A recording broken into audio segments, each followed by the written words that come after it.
Yeah, yeah, yeah, yeah. Yeah, yeah, yeah, yeah, yeah, yeah, yeah. Yeah, yeah, yeah, yeah. Yeah, yeah, yeah, yeah, yeah, yeah, yeah. Da, da, da, da, da, ba, da. Da, da, da, da, da, da, da. Oh God.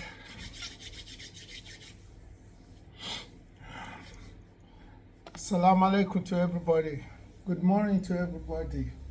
Ìkẹ́ Ọlọ́run àti ààbò Ọlọ́run be with everybody. And now in English, good morning everyone. I hope you woke up in good health. I hope you're feeling good. Happy Sunday to you. What's your Sunday gonna be like? Are you gonna go to church or you going to Asalatu? Wherever you're going, just always thank God or Allah, um, or whatever you believe in. Just thank your God or your gods. Yeah. I can't force everybody to be Christian. I can't force everybody to be Muslims, because in this world we've all got different religions, different beliefs. Yes. And our belief, I think, is based on the part of the world we come from, or the part of culture we come from, or race, or tradition, whatever. So that's that. Now, what I'm about to talk about today is unusual. Yes, I'm doing this for a friend. Actually, not a friend, but well, I was talking to this person and he came up with this story. He found out that this guy is Nigerian, and he found out that no. How do I put it? He was telling me this story about having a dream last night. Then I felt really interested, because it's a dream, meaning you learn from whatever people dream of. Because some people dream, there are too many dreams in this world. I don't know what you dreamt of last night. Me too, waking up today, I can't even remember what I dreamt of. I know I must have dreamed, or maybe not, but we all dream about different things. But this particular person, dreamt of seeing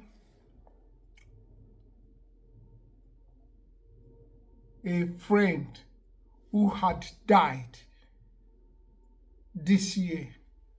But he told me he saw this person in his dream, and they were just having a chat, just like he was live, like the guy was alive.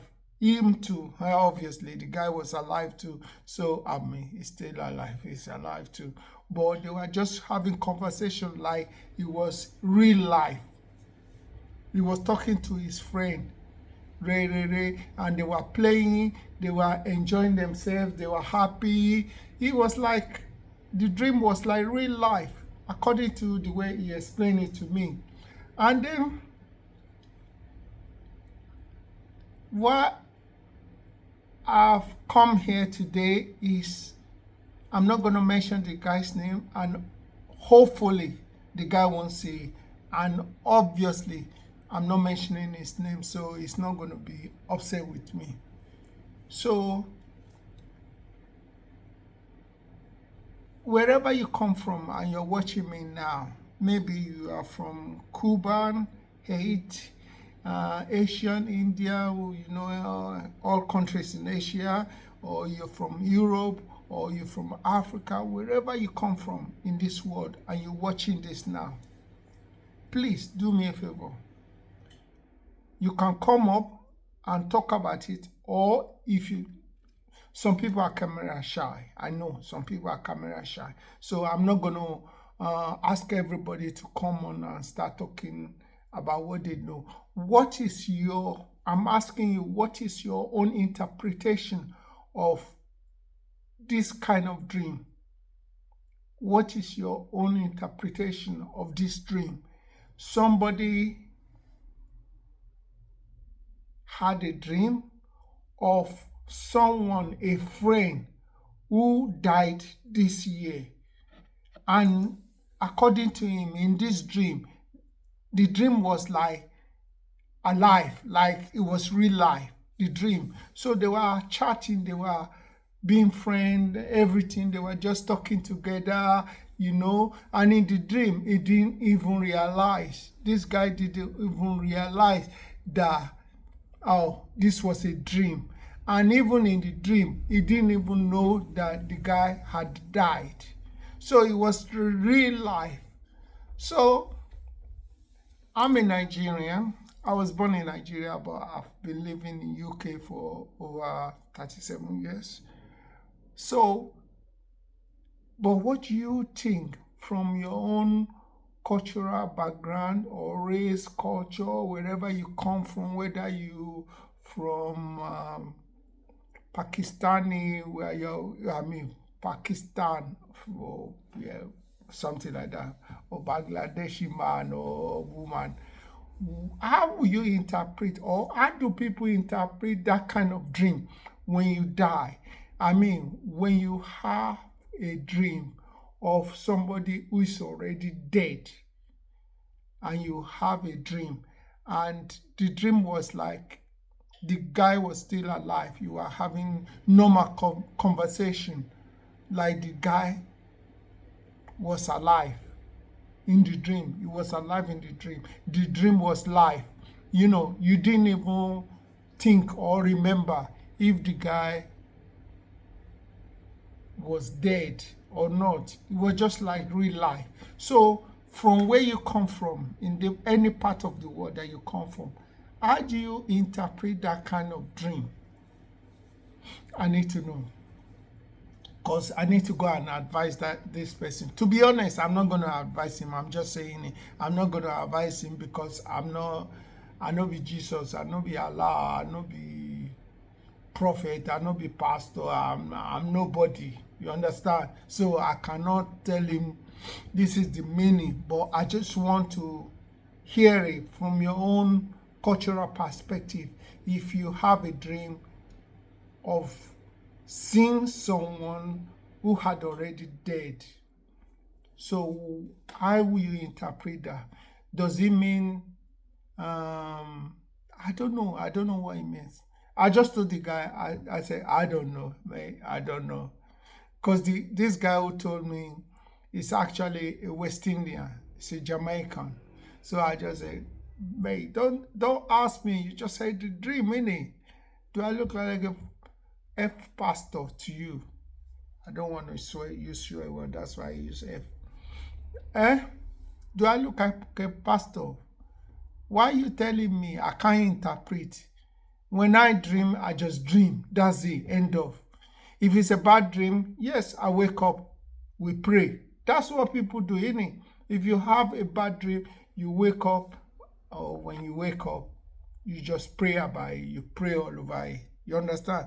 For God to turn the bad dream to good dream, or whichever way you want to pray. Just pray for God's protection. If it's bad dream, that's all I know. But I can't interpret this dream to this guy. You had a dream that the person who had died in real life came into your dream, and you are playing like he's still alive. So I don't know what it means. I don't know what it means, honestly. So that's number one. Number two, the number two topic is very serious, I'm going to really, really need your help on this one. Trust me, I'm going to need your help. This is me thinking now, yeah? The responsibilities of a firstborn in the family is very great. Trust me, if you are a firstborn, you have to look after your younger ones, including that responsibility is still on you. As you a firstborn, you still have to look after your mom and dad. because probably if your mom are old now, you understand? Like, say for example, I use myself as an example. My first child, I have two children. Yeah, the older one, she calls me all the time to make sure I'm all right. The younger one too, she calls me, but not as often as the older one. You understand? Which I'm not, no beef. I'm not upset about it. The way I see it, every child, they have different characters. You understand? Me, I have my own character. Out of my siblings, I have my own character, and my character is different. Other people have great personality, great characters, blah blah blah blah blah blah. But me, I'm different in my family, and that's what we get in our family too. My other brothers and sisters, they're different in their own ways as well. You understand? But the burden of a first child is always huge. My question is why? Why is it that first child has this gigantic burden to carry, big weight to carry? You will have to make sure the family is all right. Even in the case of, say for example, if the parents are dead, do you know that the first child will now become like, for example, if the dad died, the first child will now become like a second dad, like a real dad now. It will take, or she will take the responsibility of that father.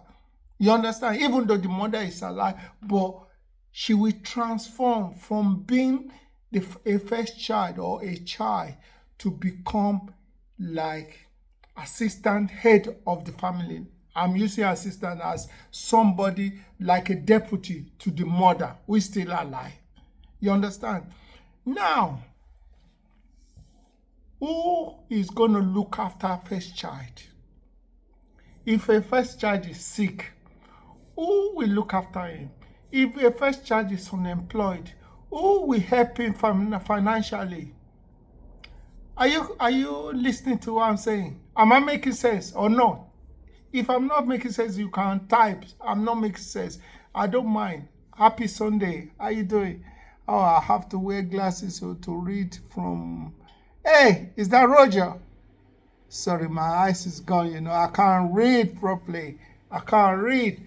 But I'm going to get glasses. I'm going to read it later on. Or should I go and get my glasses now? Bruv. Sorry, ladies and gentlemen, I can't be bothered to go and get reading glasses. I can't read. I can see, but I can't see clearly. You understand? Come on, what do you expect? I'm nearly 60 years old.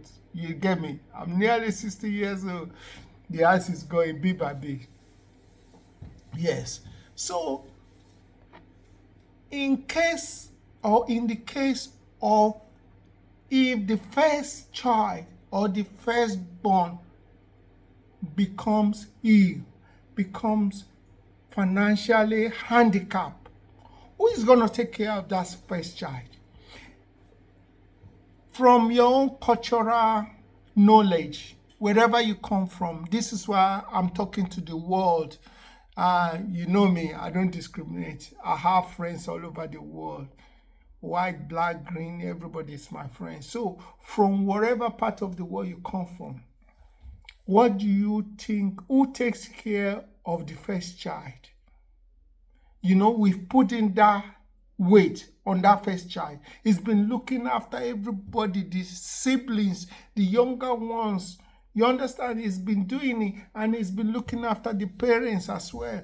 But when he or she becomes ill or financially handicapped, from your own cultural perspective, who is going to take care of him? Who is taking care of him? Do people do the siblings, let me use the word sibling, even the first child is not only looking after his own siblings, so he will look after the parents, and he will look after extended family. You understand?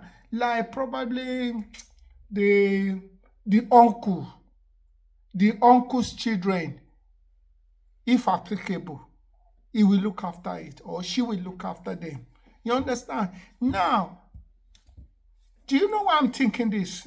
I'm beginning to feel sorry for first child. If you're a firstborn, trust me, my heart goes out to you, because I want to know. You've tried your best. You've been looking after your siblings.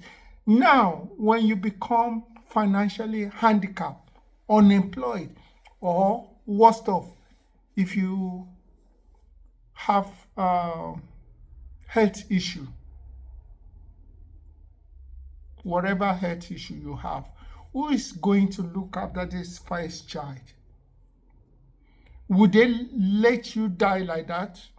Would they return the favor like a good Samaritan, a sibling that's like a good Samaritan will just wake up one day, this uncle or this auntie has been looking after me financially. It's not even just financially, it's been talking to me, it's been giving me encouragement, it's been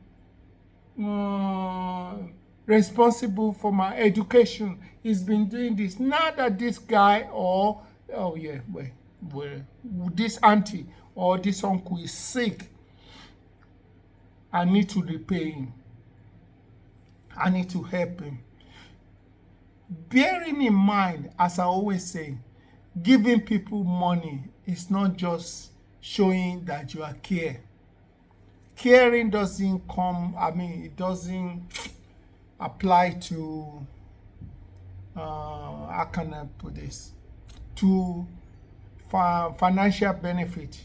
Sometimes, if you know that your uncle is sick, or that your first child is now sick, is incapable of looking after you or looking after everyone, do you take on the role? Do you go to him and say, hi uncle, hi brother, hi sister, are you okay? What can I do to help you? Do you need to get bread from the shop? Do you need to buy a postal order? Can I go and get it for you?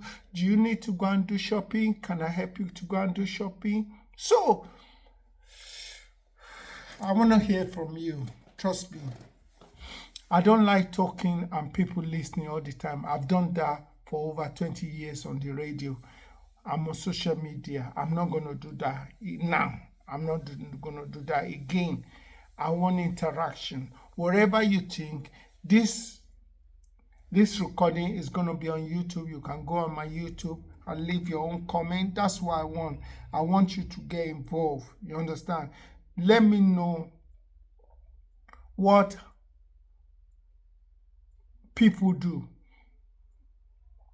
to first child, or how do first child survives in your country.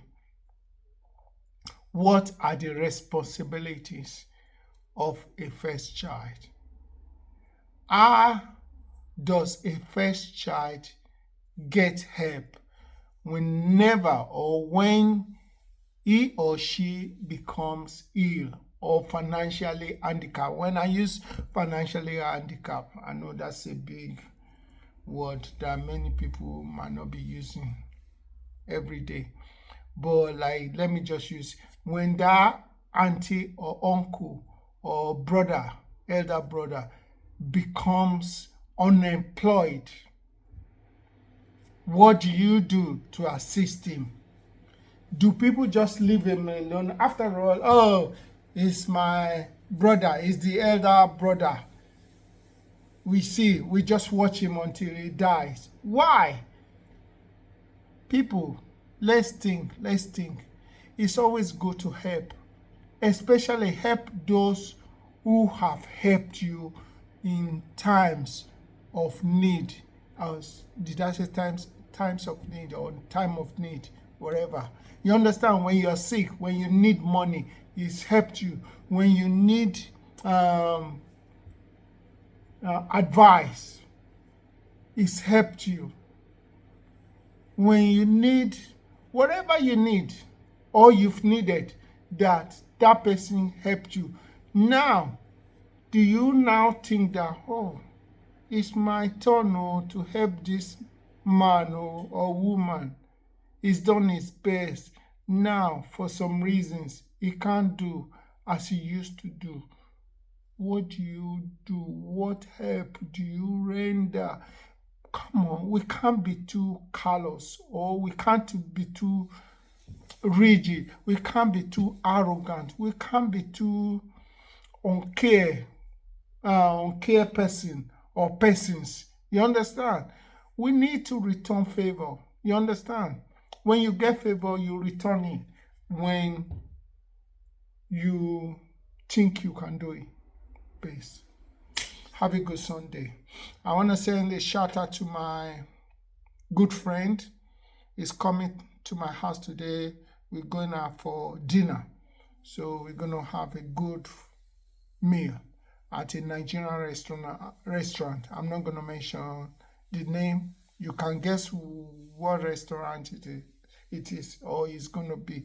But I'm not going to mention the name, but we are going to a restaurant just to celebrate. He just arrived in the UK. No, let me say this. He's been living in the UK for a long time. He went on holiday. He traveled to Asia. Now he's back in the UK. And even when he came back, he went straight to work. He started working straight. But this week, he's having a week off from work. So I just said, this is from the kind heart of my heart. You understand? I'm not rich, I don't have money, but I will struggle from the little benefit. When I say benefit, I'm talking about pension that I get. When I talk about pension, it's not the state pension. I'm talking about private pension that I get every month. So I'm going to contribute and take him out just to show my appreciation. A friend in need is a friend indeed. He's not in need though. Don't get me wrong. He's not in need though. He's a big boy. When I say big boy, you know what I mean? It's Odogu. Even the car he drives alone can even the car alone will speak for itself. You understand? Yeah, trust me. So, but the guy know the show off. He know the proud. You understand? So, please always help somebody when you think you can do it. I'm not saying to you that you should force yourself or go out of your way to help somebody. I'm saying the little you have, please give it. Help someone. Thank you very much. That's all the time I have today. From me, it's goodbye. Oh my God. The friend is calling now. Sorry, I have to go. I have to pick up his call and honor him. A friend in need. Now, correct friend though. Yeah, I told you that's Roger. Roger, Wagwan. Good morning. How you doing, my boss? Thank you very much, yeah? Thanks for always keeping in touch. I owe you, bro. Trust me, I owe you. One day, I'm going to call you personally and we're going to hook up. Because you do the same thing I do. You understand? You do the same thing I do. In fact, everything I do, I think you do it. You understand? And you are a good friend. You are a nice person. You are not racist. You are not tribalistic.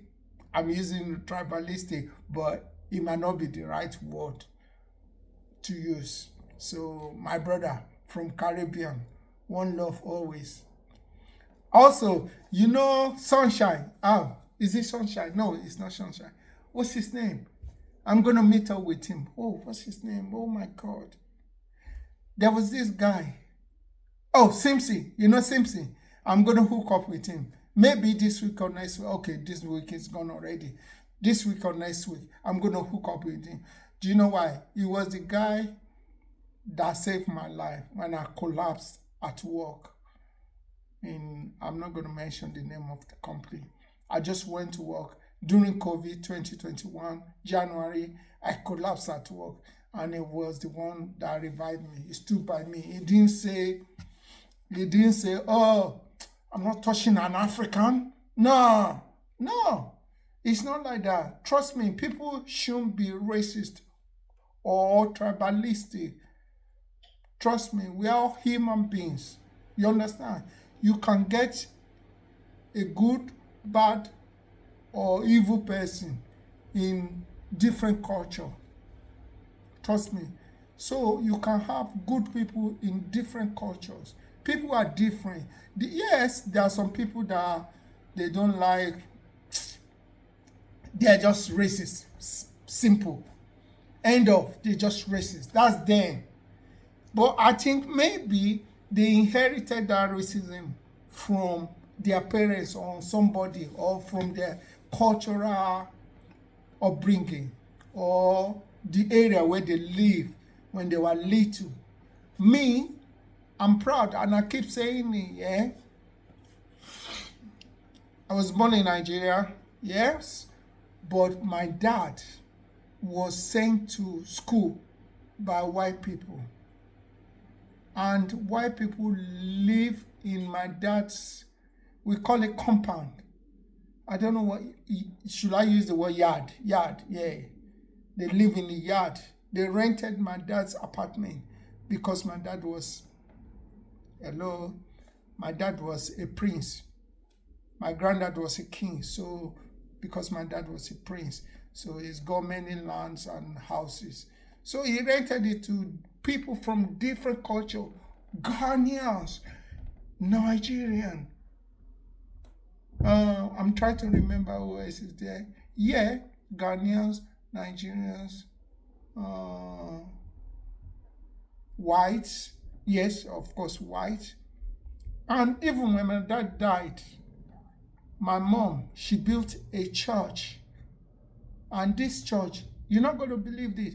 Who headed this church? A Ghanaian was the deputy pastor of the church. Obviously, my mom was number one. She's dead now. She died in England. So it was a Ghanaian that was the deputy person. When you have people from different culture, it brings different people together, and it teaches them something that very, very, how can I say?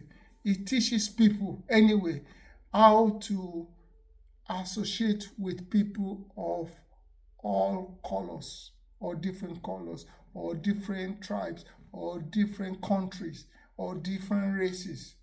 That's why it taught people in my mom's church. Yes, so I'm like that. Anyway, I'm talking too much. Thank you very much for listening. Take care. I'm going to give you a big shout out if I can see your name here. Oh, Island.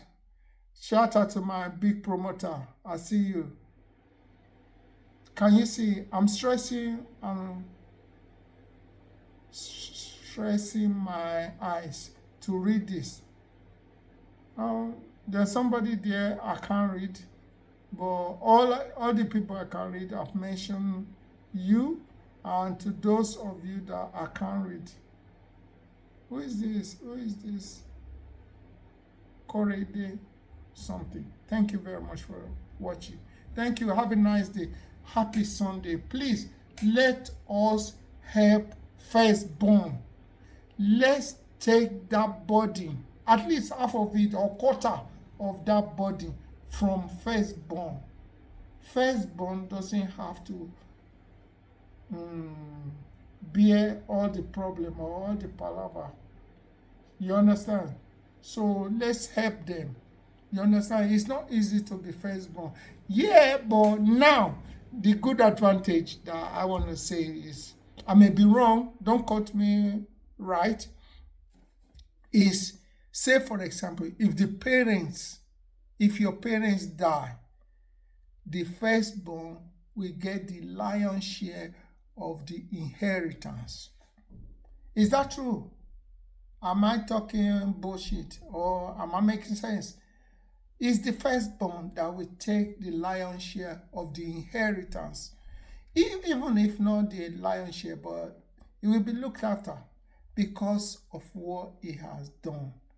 Thank you very much. Let me call my friends so that I can get ready and we can go for a proper dinner.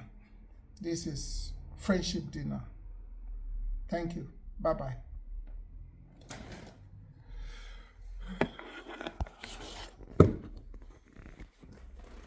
Bye.